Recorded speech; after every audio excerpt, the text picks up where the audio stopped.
Ladies and gentlemen, welcome to the BTB Movie Club podcast. My name is Ryan Malo. We hope you enjoy today's movie discussion. Thanks for listening. Here we go. Ladies and gentlemen, welcome to the BTB Movie Club podcast. We're here to discuss movie number 192. Mike Whildin picked from the Dealer's Choice category, A Night at the Roxbury. Just a classic piece of something. So, Mike, why don't you just run with this, take it away, and enjoy your time. This piece of something is fair. Yeah, this is a stupid movie that I was introduced to by my buddy Keith back in high school. Before I got on the Netflix train, he was the one that got me into all the shows that I watched and several movies. This is one of the first things he introduced me to. I watched it so many times back then, but I hadn't seen it in probably a decade, so I wanted to see if I still enjoyed it, and I wanted to see if you guys enjoyed it. So let's start. I've got the wheel out. So I've got my spinning wheel thing here. So first we are going to hear from Dan Sears. Dan, tell us what you thought about Night at the Roxbury. Sneaky Dan Sears. Okay, saw it about 25 years ago or so, and it was the adolescent comedy genre, and it was a little rough back then, but it was a perfect movie to when you're drunk at like 2 a.m, you watch it and you laugh hysterically, and then the next day you think, why the hell did I watch that? So I don't know, don't have a whole lot to say about it.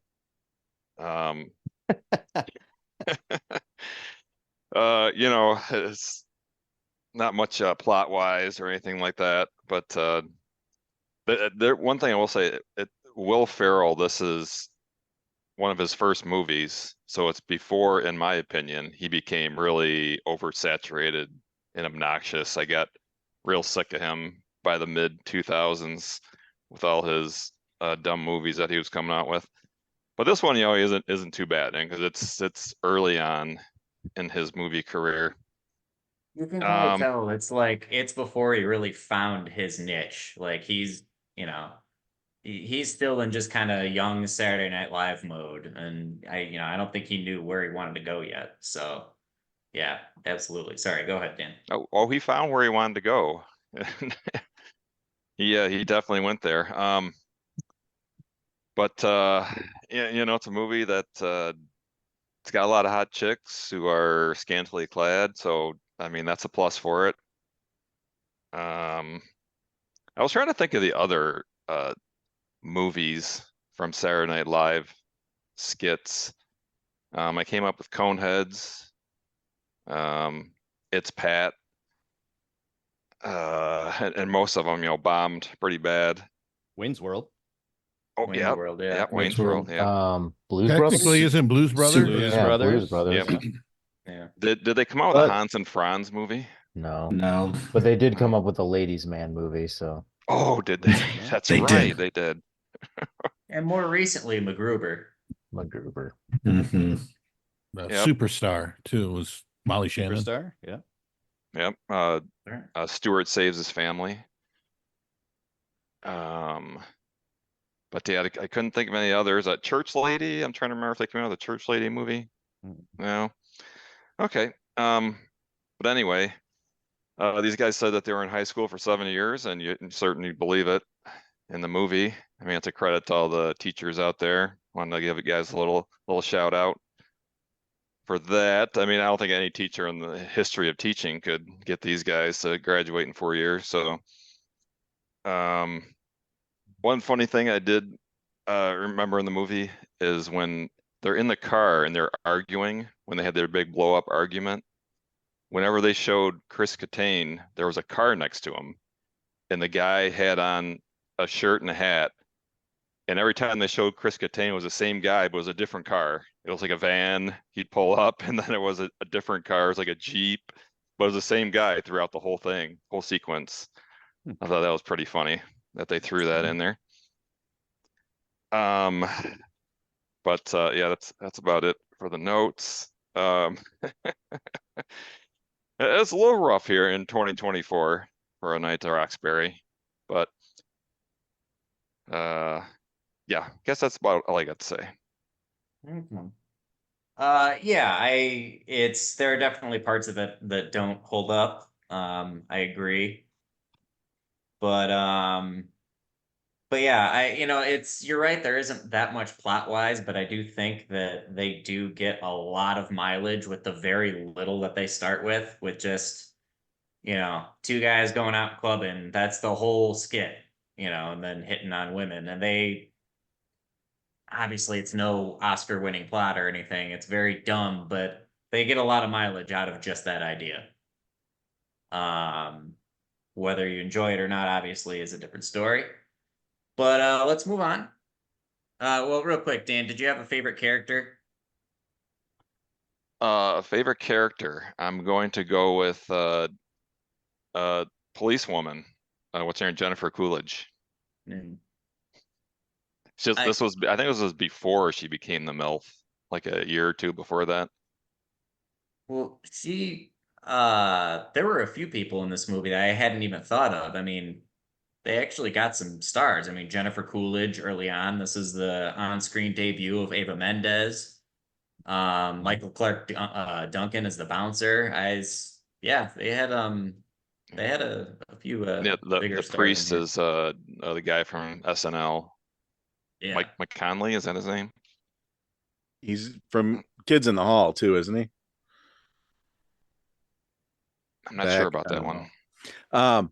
But is this the only time? Like, I don't believe I've ever heard Jennifer Coolidge like real voice, and she actually talked like a normal person. I didn't like. Right. Did she change that at like after this movie, or is there anything more recent where she's not the MILF character? Does anybody I know? don't know. I don't know. I mean, Yeah. she's on the White Lotus, so she was on the last two seasons of the White Lotus, and she was pretty good in But both does of she those. talk in the dingy voice like she even does in the um Discover commercials or whatever she's in right now? Like, I mean, like that's her Some personality now. Right. sometimes, not always. Like she's an actual character in it instead of like a prop piece or whatever. So yeah. All right. Well, let's spin the wheel here. Who's gonna be next? Let's hear from Mike Hilty. Keep going. Why did you make us watch this, Wilden? Why? Like, I don't know. You guys had a Aaron's really good embracing time it. with it Aaron's last time. embracing it. Yeah, thank you, Aaron. You all had a really nice time with it last time, so I don't know. yeah. What the So hell ever. like it's just funny because like most Saturday Night Live movies, they try to make something out of nothing. And this one, it's got some interesting stuff in it. It's just unfortunate. It's just this movie has not aged well at all for a lot of different things. But Will Ferrell is still funny in it. I don't know. I like watching this again. Chris Kattan comes off as a huge asshole during this whole movie, and I feel like that tracks for him personally as well. There's a reason why he's not in anything right now because he got so far up his ass that he thought that he was hot shit. So now he's like nowhere to be found. One thing I will give props for is the soundtrack to this is as 90s as they come. And I'm pretty sure I owned the soundtrack when I was in high school. So I'm going to make sure to play clips or parts of the soundtrack at trivia this week. And I'm going to blame you. So thanks. Thanks for that. I don't know. I don't have much like unfortunately like Dan, I don't have a whole lot. I don't have much Hilty in the doesn't name of have much trivia. to say. I don't have much in the name of trivia for this. Like it seems like some of the lines were like improv, and that's funny. I would have loved to have seen some outtakes for Do you this. do you know anything about the situation between Will Ferrell and Chris Kattan? And like there was the producer for the movie that I guess like Chris Kattan had a relationship with or something like that, and that made Will Ferrell uneasy, and so they ended up not being friends for a little while or something. I don't know. I don't know. Like, there's been a bunch of people in Will Ferrell's life that he's worked with a lot that he's not friends with anymore. He's not friends with John C. Riley anymore either. So it just that sucks that stuff like that happens because I'm sure Chris Kattan and him could have continued to make good stuff together, kind of similar to how Chris Farley and David Spade were for a while. And then, Mhm. I mean, that was different. Chris Farley like died, whereas the rest of them, they just something came about from their relationship. I don't know. That's no, Yeah. I didn't know that. I feel like it would make sense because I feel like even in this movie, Chris Kattan knows that he's second fiddle and he doesn't want to be second fiddle at all. Yeah. So, I mean, other than that, like you mentioned some of the cameos and clips that there are here. I did find it hilarious that Chaz Palminteri, his role in this is uncredited. It kind of makes me wonder why he wanted it to be uncredited because he's a pretty important part of the movie. He owns the Roxbury club, Right. so maybe I'll do some research on that and come back to this and see that he just wanted it uncredited because like whatever, like I'm just doing this as a solid. Was he embarrassed about this? I don't know because Chaz Palminteri around this time he was coming off like the usual suspects and Right. Pretty different role for him. it's a very different role Yeah. for him. Or maybe they just wanted to keep it a surprise because it's just so unexpected, kind of the same way that they kept Tom Cruise in Tropic Thunder a surprise as well. So, This movie did get crushed by critics. You know, on Rotten Tomatoes, the audience score 11, is like, it's yeah, it's 11% from critics, but I'm sure the audience yeah. score is a little bit Audience better. was like close to 70, I want to say 69, 71, some hovered around there. But yeah, it critics just destroyed it. I mean, With that 11, you're so brave. So yeah. brave. Well, Right. again, like but this kind of shows the dichotomy of a movie that is clearly not made for critics. So at some point it's like critics need to find a way to like turn off their brain and find a way to enjoy it or don't review it potentially because you have a choice in all the stuff that you review. Like I was reading a quote for a review of Roger Ebert when he reviewed this, and he was like, "Laughing at this felt cruel to do it because it felt like he's just commenting on some of the jokes, and he's just like." There's only one joke in the movie, and these two guys, they're the joke. Like that's a little mean about that, Yeah. um, but I don't know. Like there were a couple times that I chuckled during this. I didn't laugh as much as I used to with movies, but that's comedy. It's all subjective, and more importantly, as you grow, your comedy taste change. And I think a movie like this in high school, I probably liked at minimum, and then now it's just I've unfortunately outgrown it. So, and that's fine. It is what it is with this. So, I'm glad I watched it again, I guess, and you know check one Yeah. that All one right. off. Fair enough. Did you have a favorite character, Hilty? Oh, I am on Team Credit Vixen 100% all the way. I I just thought that she was an awesome character. But also, I will give some props to Richard Grieco for being in on the joke because it takes a very special person to go into that role and be like, I'll play along. And by this time, Richard Grieco was a nobody post 21 Jump Street. So Mhm. yeah, it's good for him for doing that. And I do love that the SNL family does take care of themselves or take care of each other because Molly Shannon's in this, Colin Quinn, who's just an unsung hero in this as well. And I think I said Colin Farrell, but I meant Colin Quinn. We were talking about two very different people. I think you But said Colin. said No, Colin you said Quinn. Colin Quinn. Yeah. Okay. Yeah. But Colin Quinn is somebody who, whenever he pops up in movies, it just kind of bums me out that he didn't make it the way that I hoped that he would. Because I always loved his delivery, especially on Weekend Update. I thought he was he was one of the more underrated characters or underrated anchors on Weekend Update. But Hollywood, Yeah. right? Was he Right. on Remote Control on MTV? Yeah, Am I He was on remembering that MTV. correctly? that's where he Okay. started. Okay. Yep.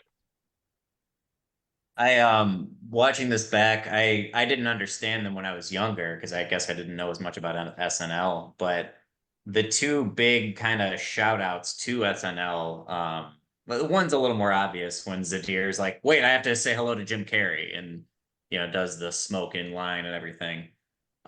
Since Jim Carrey was in that skit, but one line that I always just thought was very random, and so it always cracked me up when I heard it this time, it made me laugh, and then I thought, wait, I think that connects. With the when they're at the gas station to get the fluffy whip, and Colin Quinn's in there, and Chris Kattan puts the window down, and in the background you hear Will Ferrell say, "And that alien was Robin Williams," and Zadir's like, "Yes, I remember," which always cracked me up. But I thought like, wait, is that like a Mork and Mindy thing? Is that I wasn't sure what that was a reference to, but I felt like they were kind of just throwing out a little tribute to something there. So Does anybody have I do have to ask here. The Jim Carrey and the smoking is from the movie Masked. I don't know that that was a Saturday Night Live thing. No, but No, Jim Carrey was in one of the SNL the skits for this on SNL when he was the host, and he's Oh, probably okay. arguably Okay. probably among one of the better guys. It's really doing hard this, to 'cause- screw it up though, because like I've recently saw the Martin Short one, and that's pretty good too, as far as that skit goes. But Okay. yeah, I don't know if he was well, yeah, like in the very first one or if he's kind of credited with, being there when it started or something. But he's probably the most famous third one, I think. Anytime you look up that skit, that's usually the one that pops up. And Didn't Tom I thought I Hanks read do it? somewhere that I think Tom Hanks was in it too, yeah. But yeah, I think I felt like I read somewhere that he was credited as a producer or something like that, but he obviously wasn't in the movie in any way. So I don't know if it was just kind of a tribute to him or something. But anyway. All right. Well, Brian, what did you think? We just skipped the wheel. No, he did No, the you- wheel. He Oh did yeah, the wheel. you guys apparently don't like watching Brian, the wake wheel, up, Brian. so He I, did the My wheel. apologies. I disagree. My I apologies. like the wheel. I like the wheel. I didn't see the spin. I been too busy putting sorting out comic fires. books, you couldn't Putting watch. out fires here at the house. I think Dealing with- Hilty's real quick. Hilty is over here going, "Ugh, why are you making us watch this, Whildin? Like it's this big thing." So I was Not like, the "All wheel. right, I fine." thought he that meant the wasn't about movie, the wheel. Mike. That was about the movie. You meant this piece of shit movie. I Okay. I want to watch the wheel. God damn it! I would rather watch you spin the wheel 6 times than watch this again. Oh, okay. Here's one other thing I will give it credit for. It's an hour and 20 minutes. Good for them for that. Yeah. Brian, go ahead. I watched the movie from beginning to end. I did. I started watching it and I was kind of sober. Did you So pay I for got it? drunk. No, it's on Max. It was There on you go. Max. It's a free movie. I think, didn't I text that to everybody? I think so. No. Yes. You did. No, it was a bold pick, Mike, and I knew you were kind of I know it's a last stupid minute. movie. Man. Yeah, we took it for what it was for. You picked it. Eat your vegetables, whatever you want to say. I don't know. This isn't Shut a up, nerd. vegetables. This is a not no. eat your vegetables Okay. movie. This No. is I know. there's Yeah, nothing no. learned, I'm just nothing throwing stuff gained. Nobody out. will respect this group I'm just throwing because we shit out. watched it. Try it. This is like eat your off-brand Skittles. Yeah. I was It's actually not even hoping- close to Putting some weird vegetables. on a dessert. I was hoping on my screen that Whildin was where the arrow's pointing at. It's on my I didn't- screen. Oh, Makes it feel any better. Well, as Aaron has pointed out, we can drag you. We can click and drag. So I've just put you just to the right of Wilden so that it makes sense. okay. It is what it was. There was, no expectations as being a good movie. I'd fall under a guilty pleasure for somebody who enjoys it. I personally don't. Nothing against those who do.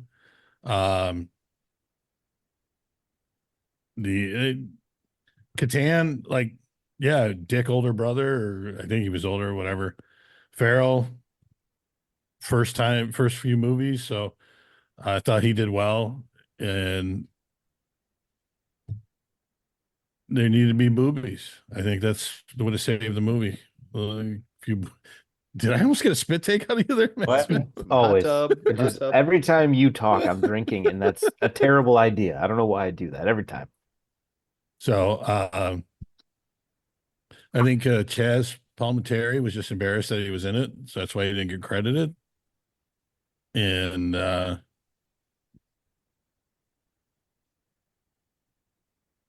glad I watched it. There's You guys can stop saying that. That's fine. there's an urban legend, Brian, that in the pool scene in the background there is a topless girl. Oh, Because somebody said, how did this get PG-13 when there's a topless girl in it? So I did not watch it again to check, but I won't. But I she, won't. if you need something to do tonight, Yeah, that won't be it. are we talking about the one that asked for a towel because she's facing the wrong way for that? no. Besides that one, there's another Okay. one somewhere. Bother asking if you had a favorite character? I did have a favorite character. The closing credits. Those were my favorite when they All started. right, It went to black, and then those credits came fair out. enough. It counts. Spin the wheel. Yeah, make sure to show the spinning wheel this time. Thank you. Hey, Okay. Ron. Are we sure it's done? Is it not going to go any farther? Aaron It's Butabi. officially blue on your name. Oh, so it automatically. All right. Yeah, bless your heart, Mike. So brave. Yeah, it's not good. We've been there. I really like the music. And I meant to write it down. I'm like, nope, I'll remember, and I don't remember. And I was just trying to look up the soundtrack. At the end, there was a song that was like redone. And I was like, why'd they redo it? It was sung by a girl, and like I said, can't remember, but it was towards the end. It was towards the very end. But up until that point, I mean, the music kept me in it. Other than that, it was pretty terrible. As far as, I mean, if you want to talk about it as like movie people, like the motivation of most of them, I get it, they're idiots, but still, why was Will Ferrell's character so into, helping dad and wanted, like, there were different things they could have followed or expanded on, and they didn't. And thank God, because an hour and 22 minutes or whatever was perfect. Why the dad was so rough on Chris Kattan's character. The fact that, and this was funny because I actually thought it was the guy with the winky eye from Criminal Minds, Joe Montananga. I think I'm Joe Montana. Is it Joe Montana? Or Joe Montana? Or Joe Montana? No, well, I don't want to Montaigne say sounds right. not the one that was married to, not like the big guy who plays D&D. Joe Meglinello, not him. The old guy who's on Criminal Minds. I thought that was him as the club owner. I didn't realize that was from Brooklyn, the Brooklyn Story, or A Bronx Tale. A Bronx Tale, Brooklyn Story. Close enough. Taiwanese. There's one person here who gets that. But yeah, so that was kind of when you guys just mentioned it. I looked it up and I was like, holy shit, it wasn't Joe. So real quick, Aaron, Yeah. funny you say that because I read a little story about Will Ferrell where he snuck into a theater to watch this when it first came out, and he heard a kid in front of him say, "Hey, look at the tall one. He's got a lazy eye." And he was like, "I don't have a lazy eye," but I wanted to correct the kid, but I just sat there in silence instead. Yeah, well, and So somebody but accused Will Ferrell of it too. Go ahead. yeah, I mean, I didn't notice it with Will Ferrell, but the cast other than that, I liked.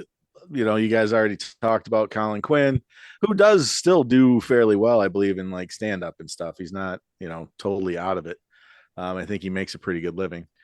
But yeah, could he been in? He finds his way into Adam Sandler movies, doesn't he?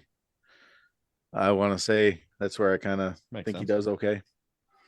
Adam Sandler keeps his orbit pretty tight. He usually doesn't veer too far off from his normal crew. So right, Colin Quinn's part of that, right? Yeah, if Colin Quinn's part of that, then yeah. Well, I know he's in all the ones on the island where they're playing basketball. Summer, where they're He's in Grown Ups. Grown Ups, yeah, where they play basketball, and he's the evil city kids that have always been there and against Adam Sandler's. I guess Adam Sandler's the only one who moved away. Anyway, I'm talking about the wrong movie again. It's kind of my thing. Richard Grieco, I thought they got him because they couldn't get Johnny Depp. It should have been Johnny Depp kind of thing. And then they mentioned him.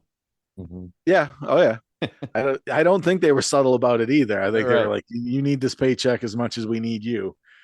That was fine. Like ridiculous how they got him, to get him in the nightclub and then to be in the wedding and stuff like that. Cause he was trying to avoid a lawsuit for a race car he's not supposed to have on the streets. It was just silliness, stupidity, and buffoonery. And not at its best. I think we kind of all agree with that. But good cast. So it has been watched. I won't say I'm glad I watched it. I won't say it's checked off my bucket list. I didn't know that I didn't want to watch it. So I guess that's a new thing I know. Okay. Did you have a favorite character? Yeah. And I had to look him up when you started that. Lachlan Monroe, the Craig. He's another one that when you guys started talking about Colin Quinn, whatever happened, I kind of like him when he's in movies, and I think he's been in like an episode of Hawaii Five-0 and an episode of NCIS, and I like him when he shows up. And I thought, just ridiculous that he steps in and marries the girl. I've always loved you. Everything about it was ridiculous. The one good thing I can say is my wife was sitting in the kitchen and, she had heard, she was listening. Yeah. I said sitting in the kitchen. She wasn't, making me a sandwich. Brian's views do not necessarily reflect those of everybody in the group. Yeah. Everybody knows that. It's not bad to repeat it every now and then. But during the wedding, when Chris Kattan came out with the boombox, and like I don't know, she just sensed a change. And the movie that we went to that was our first date was Say Anything. So she came out and no, it was The Cutting Edge. I like Say Anything. You're right. Brian knew it better than I did. I like Say Anything. It was The Cutting Edge, which was way later. That's not the same actor. That's great. I watch it a lot. It doesn't have to be the same actor. It's the same feeling. It's okay. But yeah. So anyway, when that came on, I don't know if she sensed a change or whatever, but she came out and actually sat down and watched the end of the movie with me. After walking by and saying things like, "Is it as bad as it sounds?" and stuff like that. So, and me agreeing every time she walked by. So yeah, first date that we went on was The Cutting Edge, not Say Anything. Say Anything, I was still in high school. Well, when we went on our first date, I was still in high school too. So anyway, Mike, there you go, down my memory lane. Fair enough. All right, let's hear from Tim Larson. Yeah. Am I the only one that had never seen this before? I never seen it. Never. Okay. I had Me never neither. seen it. So there was no nostalgia for me at all, and I think that just added to me going, this is just not my thing. Like I didn't laugh once. I didn't even chuckle. I had nothing for this, with one exception. I did think it was kind of funny when they got into the Roxbury and Will Ferrell lost his shit, and Chris Kattan said, "Hey, calm down," and he said, "What's up?" to a girl, and then counted to three before it said, "What's up?" again. That one, I think I may have grinned a little, but I just this was so bad. Um, and it's kind of, maybe it's a me thing, but Dan alluded to this, Will Ferrell getting to the point where he didn't like Will Ferrell movies. A lot of, at this time, 90s and 2000s, comedic actors fell into this trap, and Adam Sandler is the biggest example of it. Um, and it bothers me how many movies so many of these actors and actresses have done on silliness where it wears off. It wears off quickly for me.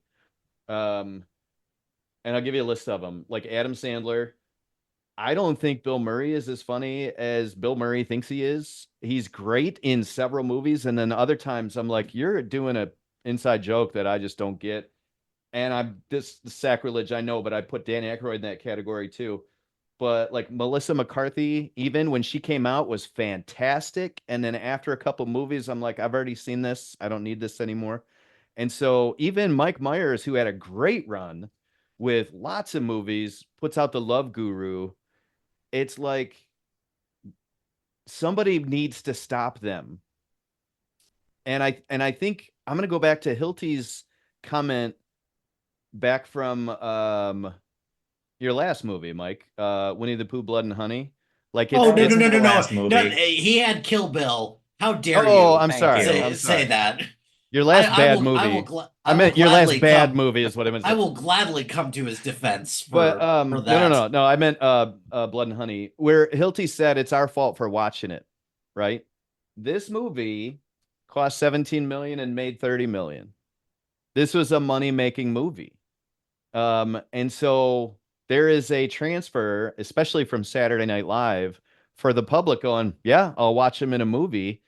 And I think quality suffers in the end. Some of those movies, the first ones for a lot of these comedians, are absolutely fantastic. I don't want to be taken the wrong way because Happy Gilmore is fucking legendarily hilarious. I don't like Billy Madison as much, and I know a lot of people do.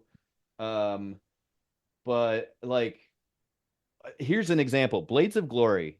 I didn't even watch it at that point. I was kind of, I've had my fill of Will Ferrell. That movie cost 61 million to make and made 145 million gross. They're money making movies. And if I'm the guy running the movie production company, I'm gonna say, hey, here's the go ahead. It makes me money, but I think that I think the art suffers. I got a list of them like Nacho Libre and Little Nicky. Those are things I just wasn't interested in watching. Some of you guys might like those movies, but for me, those great characters, their shine gets kind of ruined by doing a lot of these. And I know this was early for him, but sometimes it just doesn't. Saturday Night Live in its best, it's got several different eras where it's just absolutely fantastic. It doesn't necessarily means it needs to transfer to movies and be art that's great. I think the skits they did will last forever. I don't know if the movies do. And I think this one falls into that category. So the other thing that I thought, I got two other comments. One, I thought it was great. And they overdid it, just like I feel like they overdid everything in this movie. When they started playing Springsteen's song from Jerry Maguire, Secret Garden, in the background while he's talking to him, I was like, well, here we go. And then they went and fucking said, you complete me. I was like, just leave it there and let it be a subtle thing. You don't have to, come on, man. So I'm going to give them half credit for that one as my two positives. I don't know. Maybe if I saw this in the 90s, I would have liked it better because I did like Chris Kattan back in the day, and I liked Will Ferrell on Saturday Night Live early, and a lot of his early movies. Old School, I mean, is just he's fucking great in there. But I did I did write this note. In order to play this character, Will Ferrell watched Keanu Reeves for 20 hours and then tried to play him. Like it's he's got his hair sideways. He's just dude, I don't know. That's just what I took. So not a winner for me. I get why people, especially if you were actively watching Saturday Night Live at that time, which I wasn't. I could see people enjoying it. I just it's for me, it's a no. You'd kind of brought up, hang on, the music for a second. I looked it up and I found it because it was Careless Whisper, and on the soundtrack, it's done by Tamia, Tamia. Oh, that's interesting. Don't know why they didn't use the original, but well, that's not the same song though. They played that at a different time. Oh, I thought it was towards the end, and I'm just going by it's kind of at the end of the soundtrack, but I think they played that when the guys were getting laid for the first time. All right, so maybe that wasn't it, but yeah, it was a popular song like that, and I'm like, why do they have somebody else singing it? Yeah, because obviously didn't they have Cyndi Lauper do a song on the soundtrack also? Yep, she's got Disco Inferno. Oh, that's interesting. So I don't hate the pick. I'm glad we get to do this and talk about stuff like this because it really you get into this is what I like and this is what I don't like about movies. And I know I have this feeling about those kind of comedians. I doubt that everybody feels the same way. So I think it's a good pick. Just for me, it's not one of my favorite movies. Tim, can I ask you a question? Nope.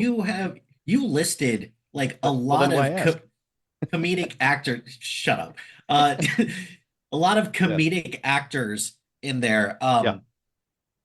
Who do you like from a comedy perspective? Because if you don't like any of those people, who else is left?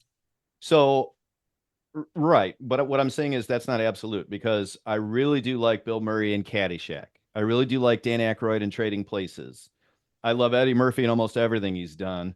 But I think Dan Aykroyd started to do movies where he was just overdoing it. And I think they all fell into that. I love Wayne's World and I love the Shrek movies and the spy movies, Austin Powers. But he got to the point with Love Guru and for me, he fell into the trap and then he stopped doing movies. Like at least he stopped. But I will say though that Adam Sandler has put out some things recently that are much better. Uncut Gems is a really good movie. And, so he made his own production company and he just kept going no matter what. He didn't need anybody else. But it just bothers me that the money's there, so let's make a goofy movie in a goofy situation, and it's just I don't know. I don't think the art is that good. That's my point. It's more about the movies that are made than the actors themselves. Did you have a favorite character? I did not. All right, never mind. Matt Smith, sorry. You're up. Your turn. I like Matt, how I'm you trying showed to the help, wheel. Mike. I'm trying. I like how you showed the wheel. I'm the only one left on the wheel, Mike. Who else could it be? Complained about that. Careless Whisper was sung during the montage where he's getting with Molly Shannon. It starts there at the theater, and so it is towards the end. I guess there's still a little bit left, but sorry, Matt. That's okay. Everybody, okay. So I'm going last, so I'm gonna try not to poop on your movie too much, Mike. Everybody else has. You might as well. So do what you gotta do. So there's like Saturday Night Live movies and there's Saturday Night Live adjacent movies, right? Like with Saturday Night Live, Lorne Michaels put the money up, but it's a totally separate thing. So I like that. Tommy Boy is one of my favorite movies of all time. Tommy Boy is great. Love Tommy Boy. I think Billy Madison falls into that category. Adam Sandler was still in his Saturday Night Live phase back then, right? So those movies are great. I think when they try to do a Saturday Night Live movie, they almost always fail. But the problem is things like Wayne's World exist, and that movie went shot way above its star, right? And then what's the other one? Blues Brothers, obviously, which that's credited as the first. Yeah, and what was that, 1980? $80. So and anyway. Tim already made the point of this one, as bad as it is, made money. Right. Right. So Yeah. So, well, and that's why I was looking at the list. Like, it's not even the worst Saturday Night Live movie. Like, if you look at rankings and stuff, it's Pat gets like a 0% on Rotten Tomatoes. Like, it's not even the worst one. And I've seen a lot of these movies, unfortunately. Like I actually kind of liked Ladies Man. Maybe yeah, I was just because I'm weird. But like Stuart Sace's Family, somebody mentioned that one. That one's terrible. Superstar, I think I watched it once, terrible. Coneheads was fine, like if you like those characters from Saturday Night Live. But like I said, other than Wayne's World and Blues Brothers, it's really hard to like take a 2-minute skit and turn it into a full-length movie that people are gonna like, right? To Tim's point. So yeah, it wasn't good. It did bring up some fun memories. For a while, my roommate in college and I would constantly quote, "Did you just touch my ass?"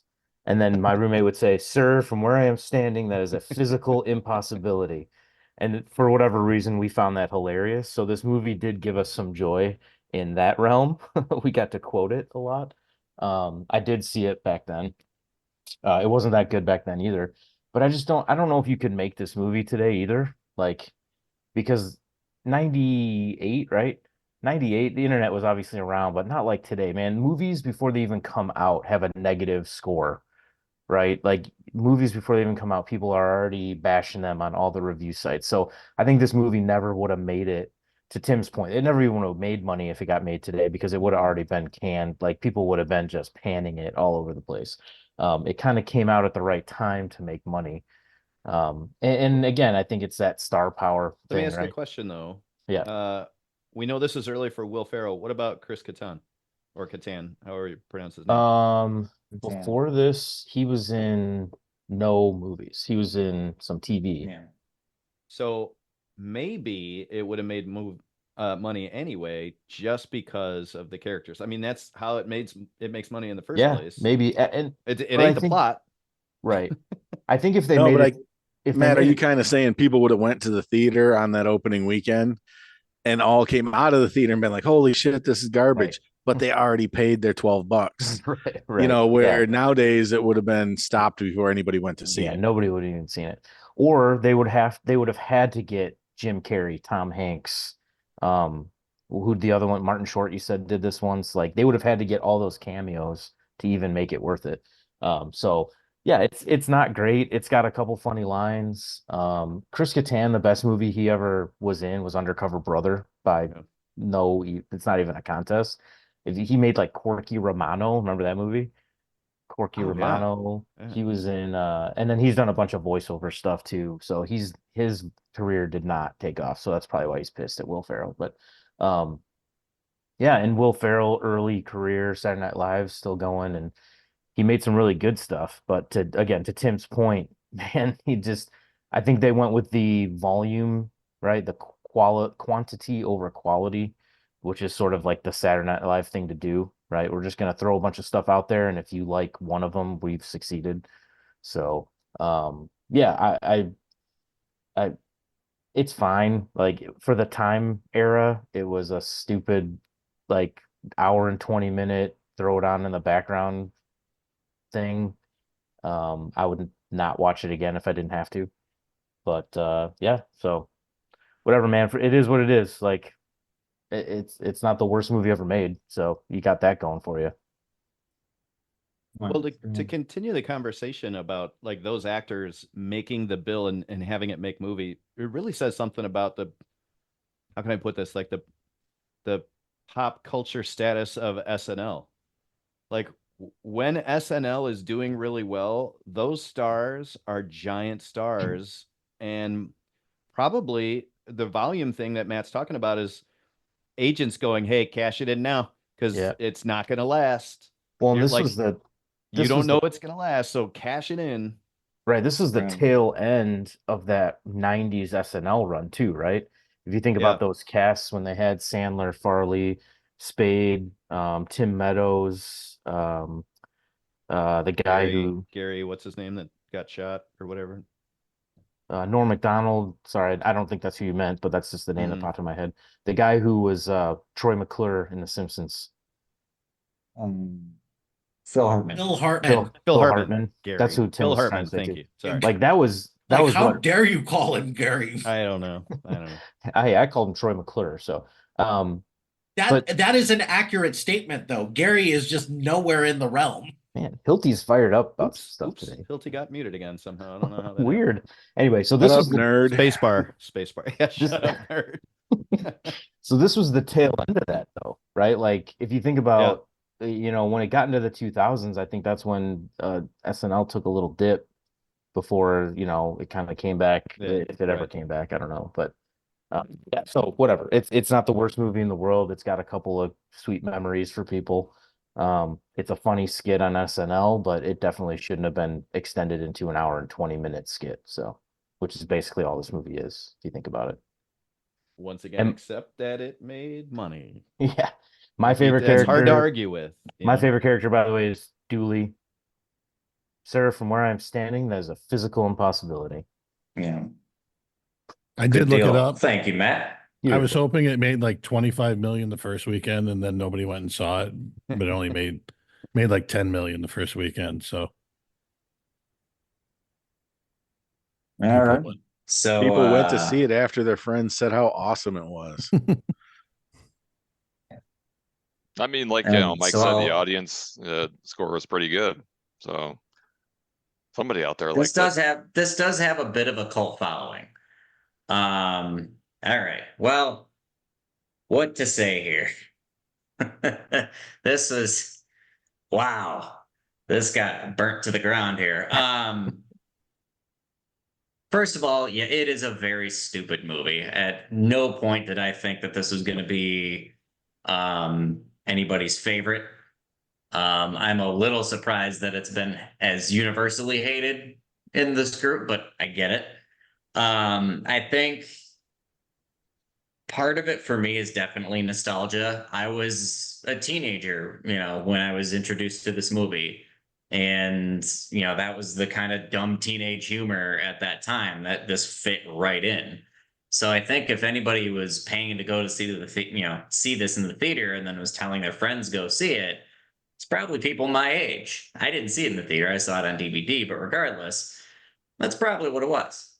And it's, you said quantity over quality, Matt, just as far as SNL movies. I think this movie itself kind of has a sense about that. Because they are firing jokes at you. I mean, every 30 seconds they're firing a joke. A lot of them don't hit. That is true. More of them probably hit for me. Well, I know more of them hit for me than they hit with you guys. But yeah, going back and watching this, there were a couple of times where I was like, "Ooh, boy, that was a little rough," and it was very clear that this did not age very well. Dan, like you said, couldn't be made today as a fresh movie. And if I had seen this for the first time today, I probably would be somewhere in the camp where you guys were. But for me, it's a nostalgia thing, and I'd seen it so many times that I've picked out a lot of the little minutia of just fun joke, like when Emily's first talking to Steve and Doug's throwing the flowers in the background into the van, and that kind of physical humor and just sometimes just sounds like that crack me up. That's part of the joy of the go ahead and shut up nerd me here, but joy of the Simpsons whenever Homer Simpson gets hurt. Sometimes it's just the sound effect of something that gets me. But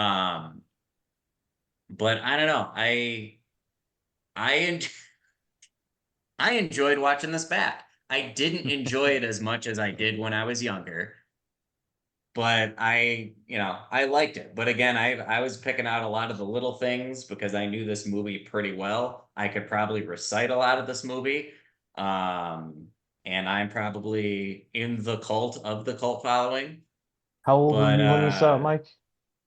I was in high school. I don't know exactly how old, So but 14 to 18, somewhere in there, 15 to somewhere 18. around there, yeah. So hang on just a second, Mike. That brings up an interesting point because you picked Ferris Bueller, and I remember watching Ferris Bueller when I was in like ninth grade or something like that.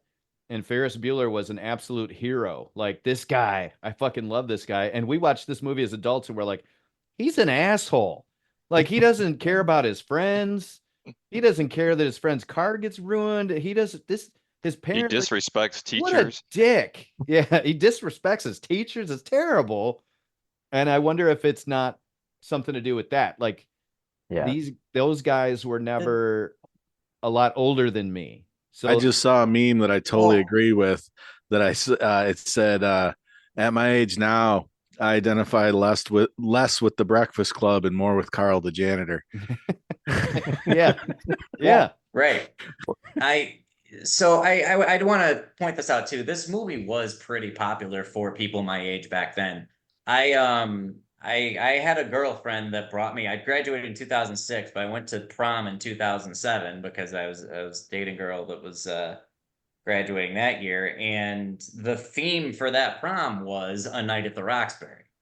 Like it was popular for our age group. Yeah. Again, I think maybe if I had watched it for the first time, I'm sure I wouldn't have enjoyed it as much as I did having watched it so much in my childhood. It was a very nostalgic thing. But kind of like you guys were quoting Major League, when we picked that, and you guys are just throwing quotes back and forth. I have a few friends that I could do that with this movie. I know it's a stupid movie. I know the plot doesn't really fit in all that, but I don't know. I watched it enough times that I've every ounce of humor that you can squeeze out of it, I've been able to squeeze out of it, and I was able to enjoy it this time too. Um, I it's fun hearing the first timers watch this and go, no. Yeah. I'm not going to apologize for this like I did with Winnie the Pooh. So this whole like making you guys watch this, hey, it's a movie group. You had to watch the movie. So hey. But yeah, still sorry about Winnie the Pooh Blood Money. So yeah, I let me see if I had any notes because most of them were just quotes from the movie and nobody really wants to hear those. So the only part I am going to throw out, the part that consistently made me laugh every time I watched it back then and now was when Will Ferrell's given his wedding vows and just said, "Yeah, I saw you outside the store, and then we went on some dates, and you let me have sex with you." And everybody's kind of quiet, and there's just a pause, and he goes, "Oh, I'm done." Like that was pretty good. I enjoyed that a lot, and even just thinking about it afterwards, I was like, "Oh yeah, that was fun." But like, if you were, that's at the end of the movie. If you guys are watching this whole movie and thinking like, "Oh, this really sucks," you're not going to be prepared for, "Oh, this is going to be a good." So it's hard for me to sell that joke. Yeah, I don't know. Thanks for watching it. Sorry you guys didn't like it as much as I did, either this time or when I was a kid. I knew you wouldn't like it as much as when I was a kid. But yeah, sorry it was such a lousy experience for you guys. Again, I like the conversation around it more than I liked watching the movie for sure. And like Hilty, you do a podcast for TV shows. I mean, one conversation about the eras of Saturday Night Live and the movies that came from it would be a really interesting story to do. I mean, that's not what we're here to talk about today, but this does bring that up though. And I like thinking and talking about that.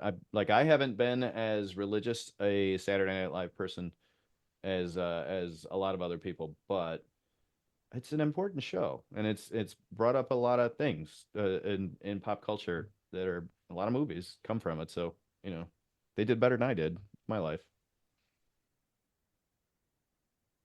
Agreed. That's also point. I should also point out that this time I watched this at about 1 a.m. because I couldn't get to sleep, so maybe I was a little slap happy. I don't know, but yeah, all right. I'm gonna wrap any thoughts I have on Night at the Roxbury.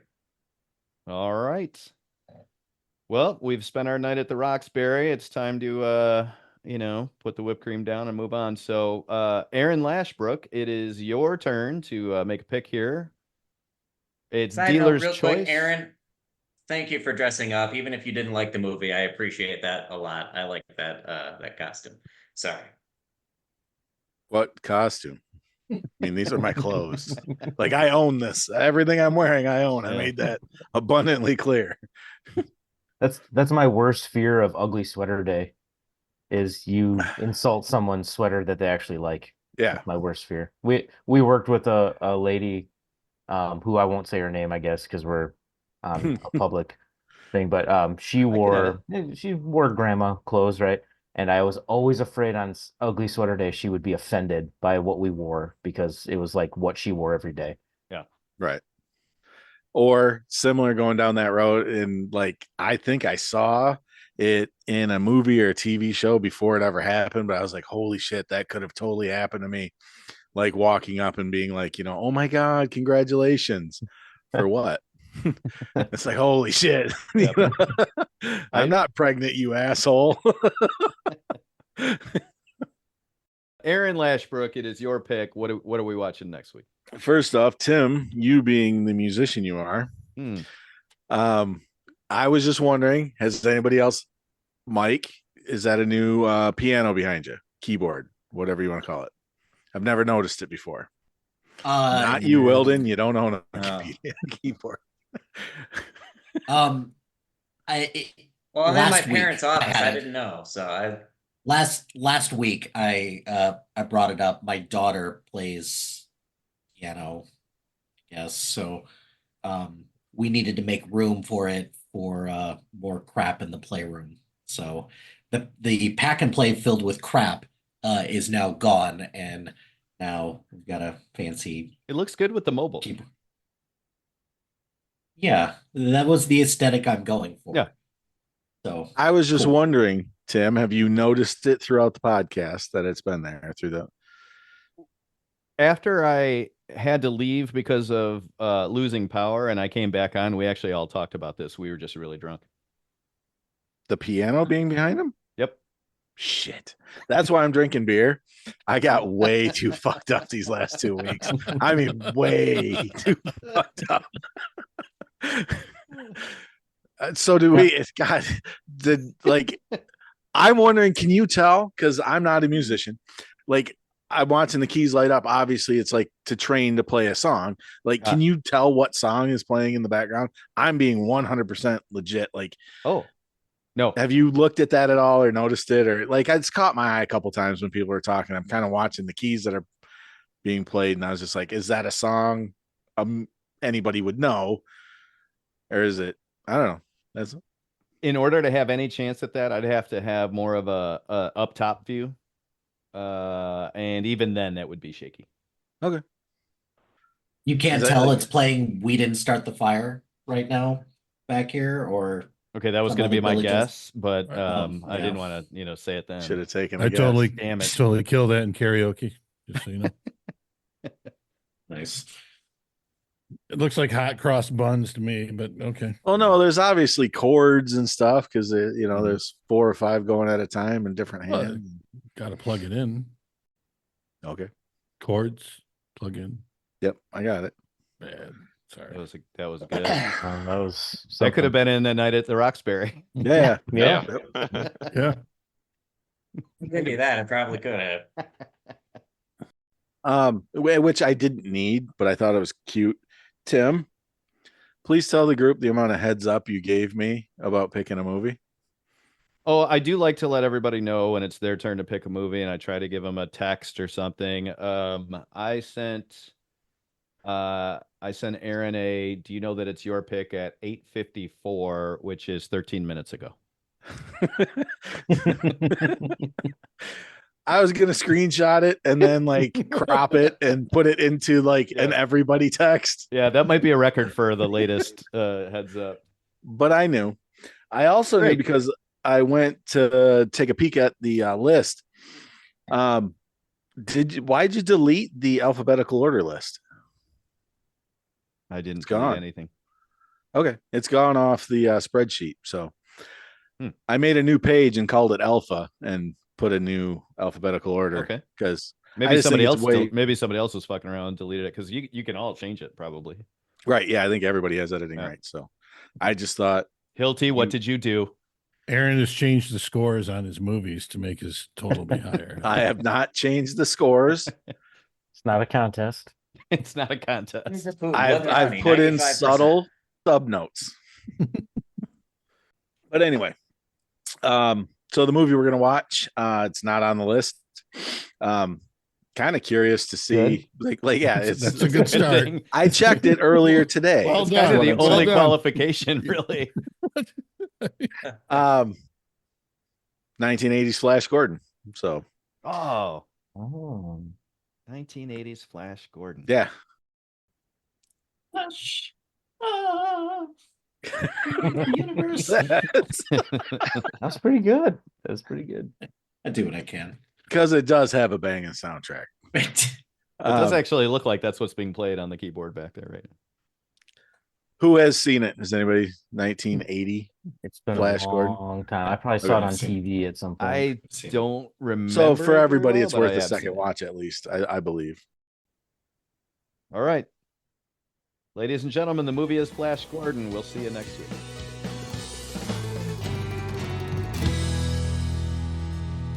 That'll do it for this episode of the BTB Movie Club podcast.